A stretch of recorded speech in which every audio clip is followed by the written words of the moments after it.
სამხრეთ კორეის მთავრობა აცხადებს, რომ დადასტურდა იმის ფაქტი, რომ ჩინური სტარტაპი DeepSeek, რომელიც ეფუძნება chatbots, ისეთივეს როგორიც არის OpenAI-ის chatbot ChatGPT, გადასცემს ჩინურ კომპანია ByteDance, რომელსაც ეკუთვნის ვიდეო პლატფორმა TikTok-ი, მომხმარებლების მონაცემებს.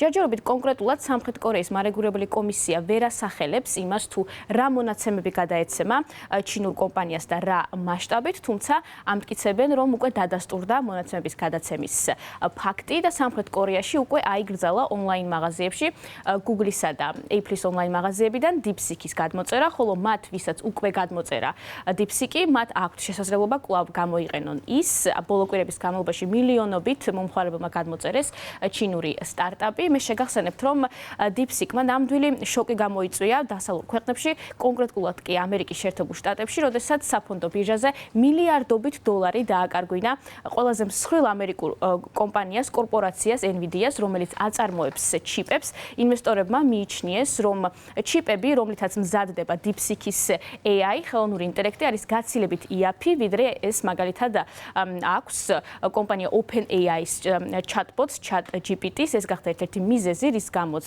პრიორიტეტი შემდგომ მიენიჭა DeepSeek-ს და რამდენიმე დღისა და კვირის განმავლობაში რეიტინგში იყო პირველ ადგილას, ყველაზე აქტიურად ამერიკის შეერთებულ შტატებსა და დიდ ბრიტანეთში მომხმარებლები სწორედაც რომ DeepSeek-ის აპლიკაციას იწერდნენ, ის დაახლოებით ისევე მუშაობს როგორც ChatGPT. არის chatbot-ი, სხვადასხვა კითხვაზე სცემს პასუხს, თუმცა არის კონკრეტულ თემებზე ცენზურა, მაგალითად ისეთზე, რაც კონკრეტულად ჩინეთის ხელისუფლების მიერ არის აკრძალული, რომ განიხილონ მომხმარებლებმა.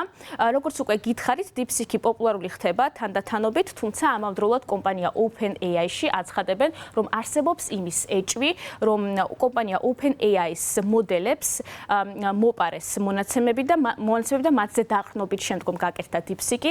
ეს არ არის ჯერჯერობით დადასტურებული და მიმდინარეობს გამოკვლევა ამასთან დაკავშირებით. ზოგადად ჩინური კომპანიების და ჩინური აპლიკაციების მიმართ ეჭვი დასავლეთში და ამერიკულ შეერთებულ შტატებში კონკრეტულად არსებობს იქიდან გამომდინარე, რომ ჩინეთში მოქმედებს კანონი, რომელიც ავალდებულებს ჩინურ კომპანიებს გაუზიარონ მომხმარებელთა მონაცემები ოფიციალურ პეკინს, თუ ასეთი მოთხოვნა იქნება და სწორედ ასეთი ბრალი ჰქონდა წაყენებული კომპანია TikTok-ს. მოგეხსენებათ, მიმდინარე წლის იანვარში ამოქმედდა კონგრესის მიერ მიღებული კანონი, რომელიც ავალდებულებდა TikTok-ს, რომ გაყიდულიყო რომელიმე სხვა ამერიკულ კომპანიაზე, წინააღმდეგ შემთხვევაში TikTok-ი აიგრძალებოდა ამერიკის შეერთებულ შტატებში, რადგან არსებობს საფუძვლიანი ეჭვი, რომ TikTok-ი გადასცემს ამერიკელთა მომხმარებელთა მონაცემებს პეკინს, თუმცა კომპანია ByteDance-ში აცხადებდნენ, რომ ეს ასე არ ხდება და მიუხედავად იმისა, რომ ByteDance-ის სათაო ოფისი არის პეკინში, ის არ გადასცემს მონაცემებს